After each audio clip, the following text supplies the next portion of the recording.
I lived in Surulere, that tight corner of Aguda Market, where everybody knew everybody and secrets were like smoke. They rose whether you liked it or not. That's where I knew James, the man people called Baba Dami because of his first child. James had been blind for as long as I could remember. Words on the street was that he lost his sight during a robbery in Apapa. He was working as a warehouse manager then, doing night shifts, and boys came. Shots were fired, bottles flew, and somehow glass got into both his eyes. He was never the same again.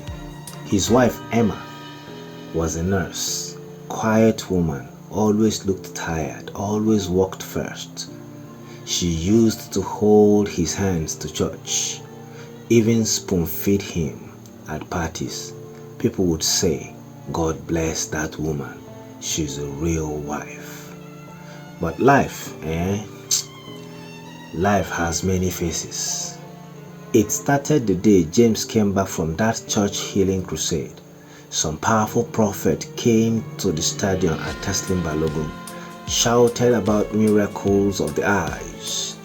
Emma took James there just to try. Nobody expected anything.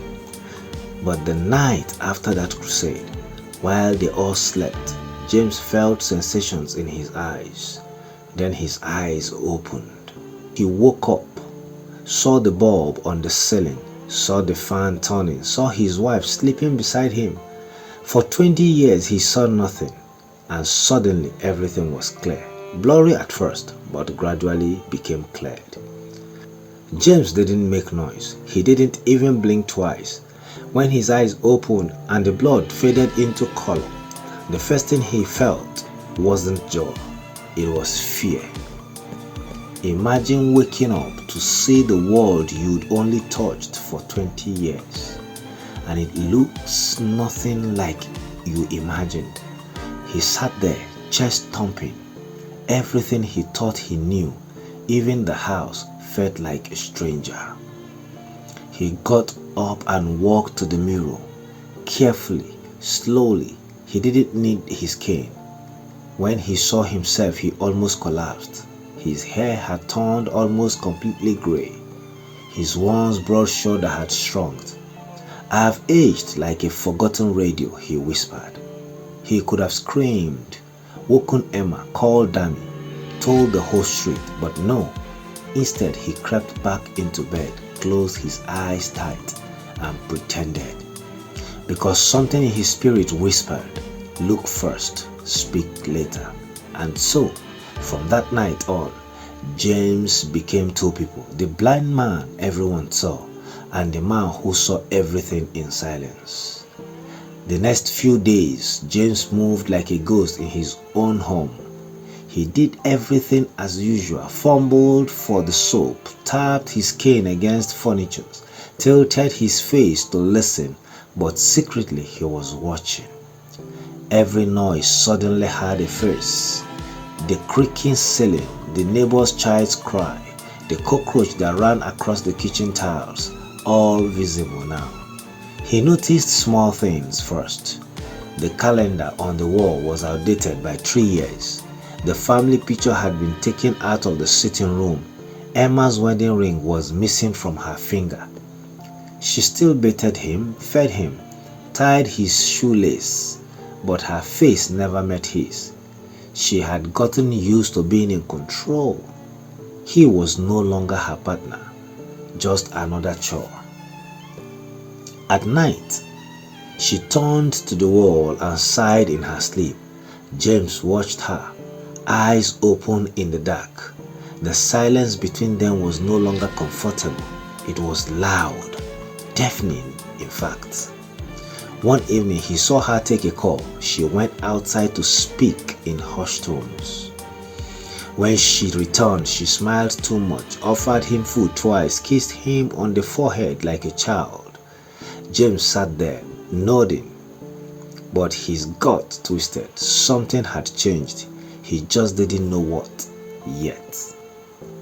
That Friday, Emma said she was going to night duty at the hospital.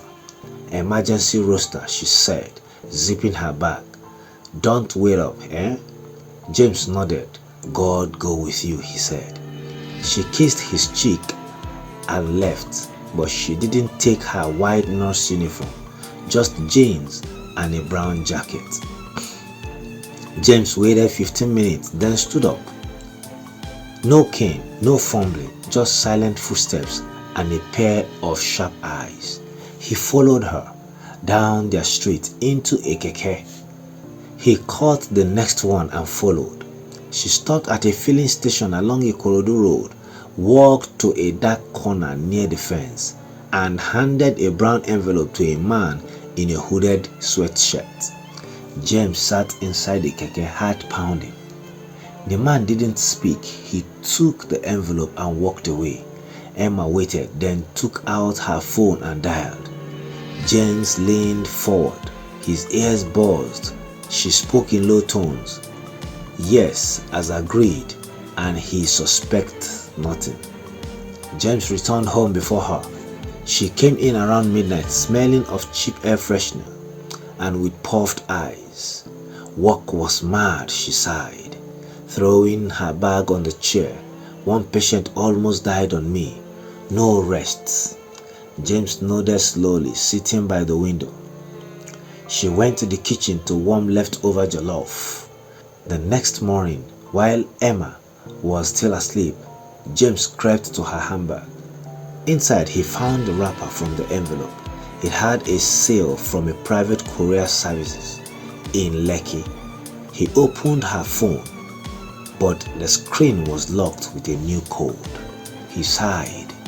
He didn't know what was inside the envelope. Money, documents, threats.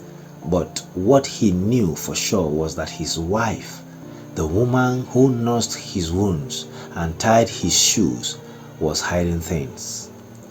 And the more he watched, the more he feared what he would find. Because truth, my brother, is like smoke. You chase it long enough, it finds your eyes. One afternoon, something strange happened.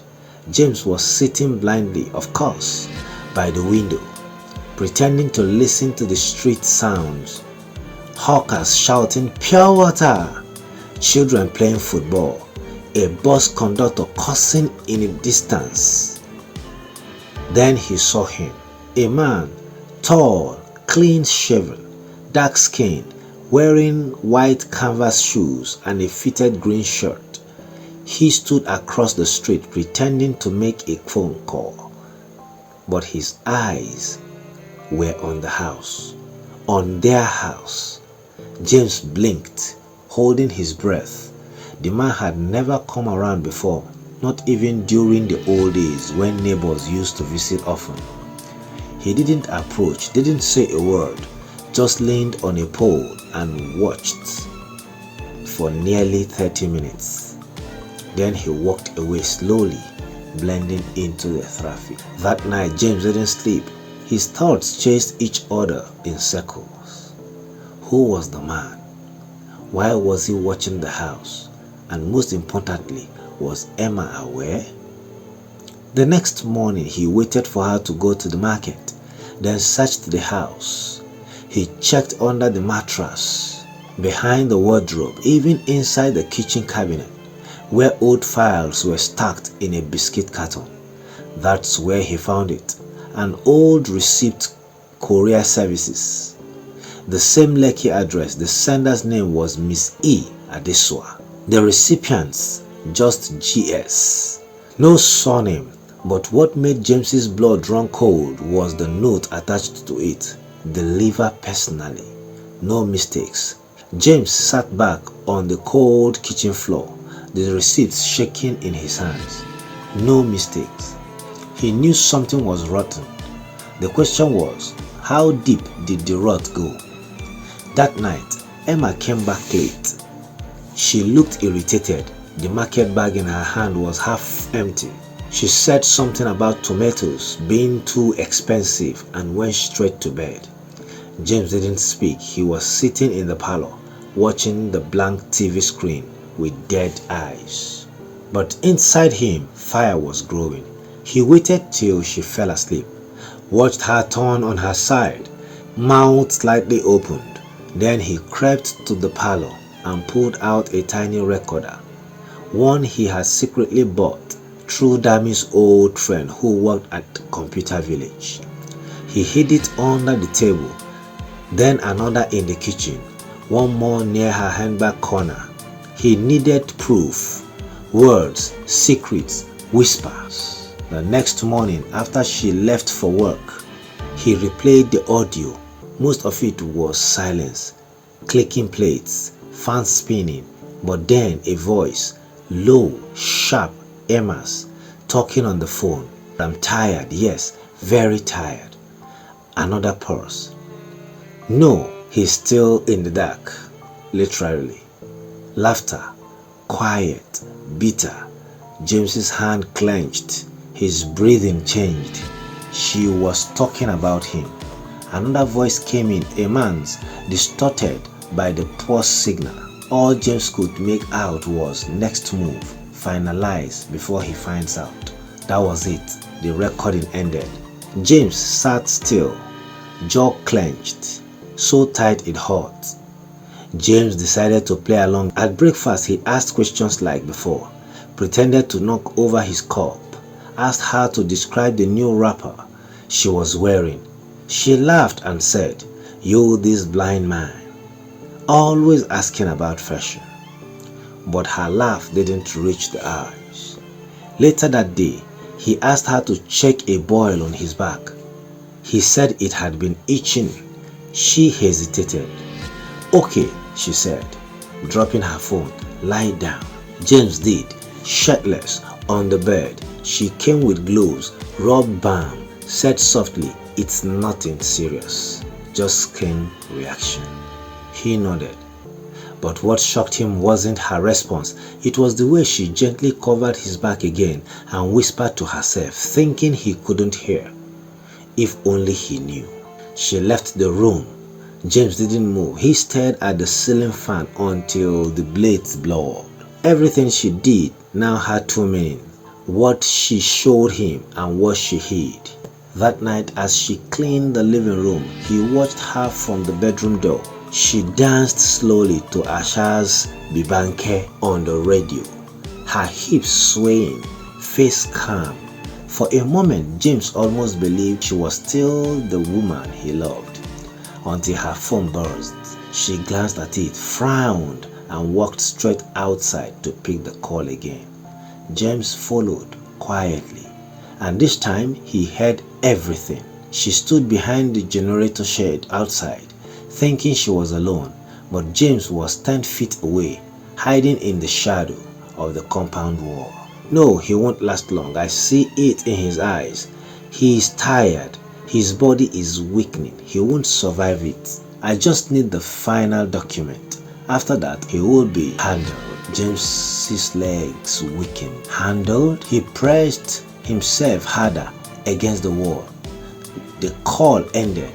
Emma walked back in, humming. James didn't move for a long time. Whatever she was planning, it was no longer just betrayal. It was destruction. The next day, James pretended to be sick. He said his body was heavy, his joints aching, eyes sore. Emma looked genuinely worried, or at least acted it well. "You need to rest," she said, placing a hand on his forehead.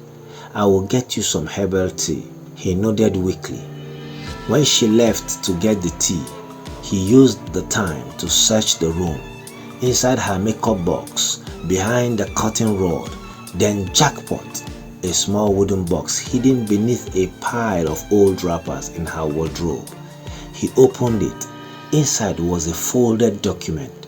James opened it with trembling hands. His name was there, or at least someone with his full name and date of birth. But the content was strange. It looked like an insurance claim in the event of his death.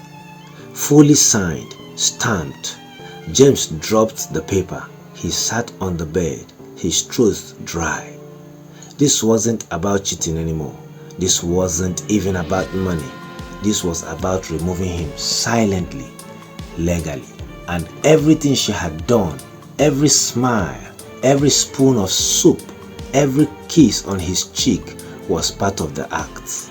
He was living in a house built on lies, and soon they would bury him in it. 3 days after finding the insurance document, James sat on the veranda, pretending to sun himself while replaying everything in his mind.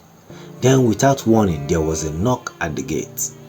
Emma called out, "James, that should be Mama Eko." He nodded silently and returned to his blind act. Sitting still, ears alert, he heard the iron gate open, sandals against concrete, and the familiar greeting voice of Mama Eko, a spiritualist, gentle and in her early 50s, always wearing long gowns and soft perfume that even the blind could recognize. "Mama Eko, good morning, oh," Emma sang, laughing a little too cheerfully. James frowned. They both walked past him into the house, but he waited a few minutes, then tiptoed to the back window where voices carried clearly. "I have brought the oil, as we discussed," Mama Eko whispered. "But are you sure about this?" Emma sighed heavily. "Mama, I'm tired. He is not the man I married. He is changed. He barely talks. He just sits there watching."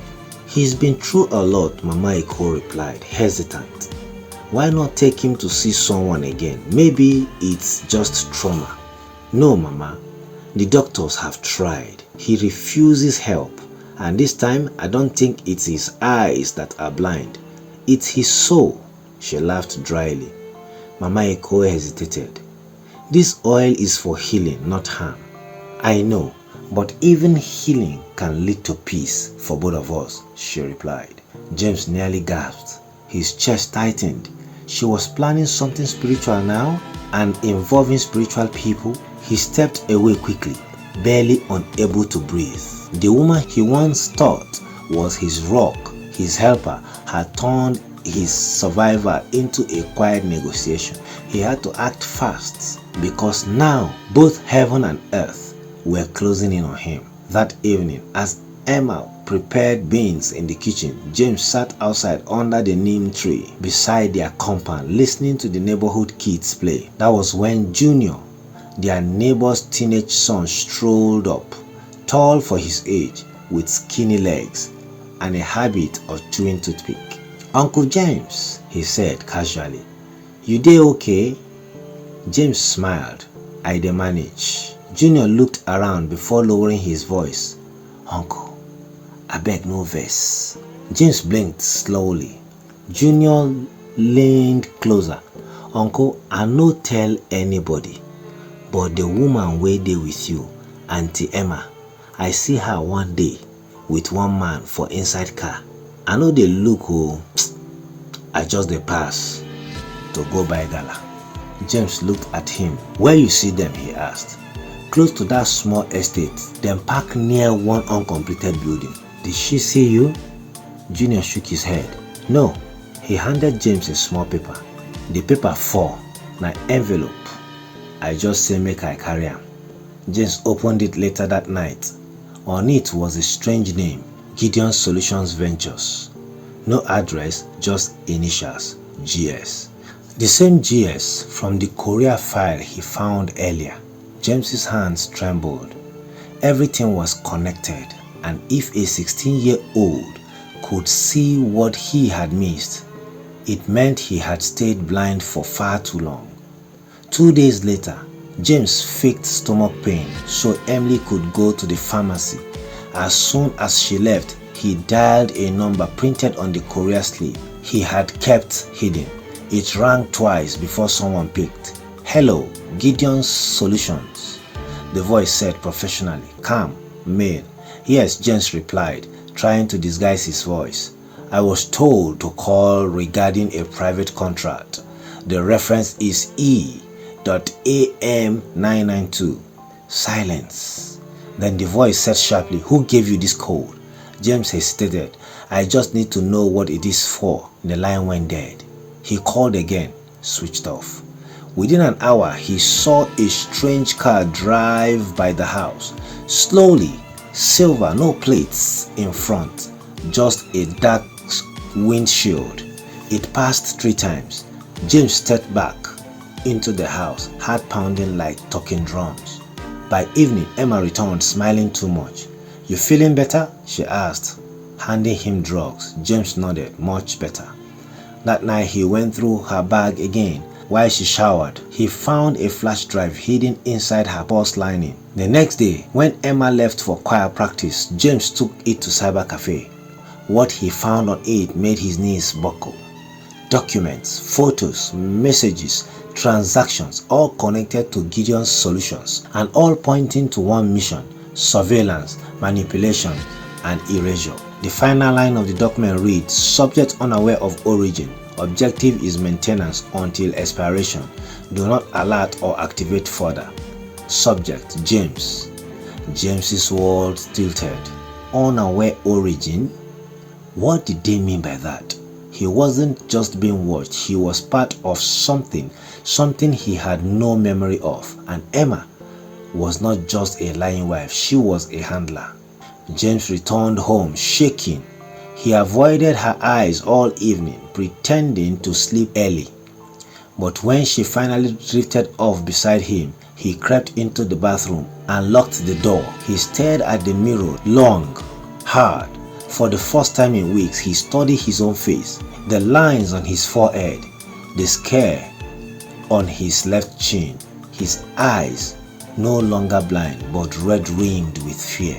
"Who am I?" he whispered. His reflection didn't answer. He pulled down his shirt collar and examined his shoulder.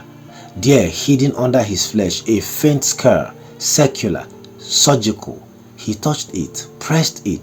Pain shot down his back. James staggered. He never remembered getting surgery there. Never recalled doctors doing anything close to that area. Then a thought struck him. Was he implanted? Tracked? A product?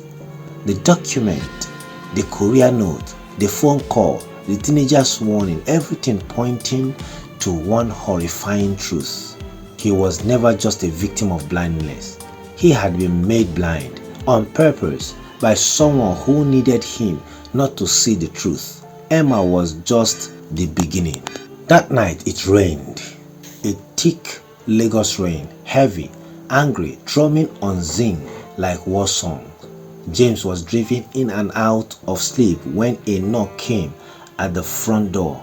Steady, measured, loud. Emma stared but didn't wake. James tiptoed to the parlor, barefoot. He peeked through the curtain. A man stood there, soaked to the skin, holding an umbrella that barely covered his frame. He wore a black suit. When James opened the door, heart beating like the thunder overhead, the man was gone. Just muddy footprints on the welcome mat and a white envelope. James closed the door slowly, his hand trembling as he held the white envelope. Rain still drumming on the roof, but all he could hear was his own heartbeat pounding in his ears. He sat down in the dark parlor, lit only by the occasional flash of lightning. The house was still, Emma still asleep, the children breathing softly in their rooms. The only sound was the unfolding of the paper. Inside the envelope was a handwritten note in neat cursive. "You were never blind, you were erased. The name you carry is not yours. You are not supposed to wake up." James read it again and again until the words blurred into madness. Another slip fell from the envelope, a photograph, old, faded. It showed him or someone that looked exactly like him. The photo was stamped 2007, Ilorin General Hospital. James had never been to Ilorin, not in any memory he had. He searched the back of the photograph for clues. In blue ink, someone had written Unit 4, never forget. James stared at the image for minutes, a silent storm brewing in his chest. How much of his life had been fabricated? What was Unit 4? And most importantly, who was he? He placed the photo in his pocket, hiding the envelope under the seat cushion. Tomorrow he would go to the hospital address at the back of the photo. There had to be answers there. He needed them before his mind completely unraveled, because now it wasn't just about Emma, it was about identity and possibly survival. By noon the next day, James was on a bus heading out of Lagos towards Ilorin. He told Emma he was going to the church retreat center for alone time. She smiled, oddly pleased. Yes, she said. Maybe that will help your mind heal. He nodded, but James wasn't going to pray. He was going to investigate. After nearly 7 hours of bumpy roads and cramped seating, he arrived in Ilorin. The hospital was on the outskirts, a tall peeling building with weather-torn signage. He walked into the records department, faking a limp and a slurred speech. "Good afternoon," he said to the man at the desk. "I dey find file for my cousin. Na from Unit 4 him dey. Dem say a name na James Ayinde." The clerk raised a brow. "You say Unit 4? That place don lock since 2008 or so. Dem shut am down after dem find many things wey no clear." James swallowed hard. "You fit help me check the file?" The man shook his head. "If e dey, e go dey archive room. But nobody dey go there. Rats full am, and some of the papers don burn for fire wey happen 3 years ago." James insisted, slipping the man folded 5,000 naira. The clerk nodded reluctantly. "Oya, follow me." They walked down a dark corridor, past 2 locked doors, and finally entered a room that smelled of mold, papers, and secrets. In one dusty cabinet labeled Unit 4, Transplant and Experiments, James found it, a thin file labeled Subject JA4. He flipped through it. He couldn't breathe. There, in a scanned form, was the picture of his face. Below it, Subject Identity JA4, Reconstructed Identity, Memory Replacement, Complete, Clone Basis Unknown. James collapsed into the chair. The man Emma had been married to wasn't even born. He was made. James barely slept in the cheap guest house he found on the edge of Ilorin that night. The file from Unit 4, photocopied and hidden in his bag, played through his head like a broken drumbeat. Who created him? Why? For what purpose? The next morning he sat at the edge of the bed, staring at the scar on his shoulder in the mirror. The circular wound, the one he'd assumed was from an old accident he couldn't remember. Now it pulsed like a message, a hidden truth under the skin. He took out a paper clip and a pocket knife from his bag.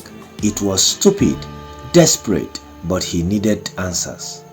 He pressed the edge of the knife near the scar and cut lightly. Blood oozed, then something shiny. He beat down on a cloth to keep from screaming and dug deeper. After several minutes, he pulled out something small, metallic, like a microchip, coated in something rubbery. His hands shook. He wrapped it in a tissue and slipped it into his bag. Whoever had put that there didn't want him to remember. Now he was awake, fully awake.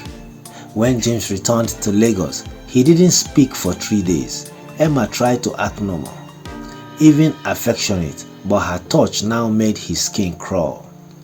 He waited and watched. Finally, one afternoon, while she was bathing, he broke into her hidden room again. The same closet, but this time he pried up the wooden floorboard underneath. There, wrapped in black nylon, was a hard drive and a journal.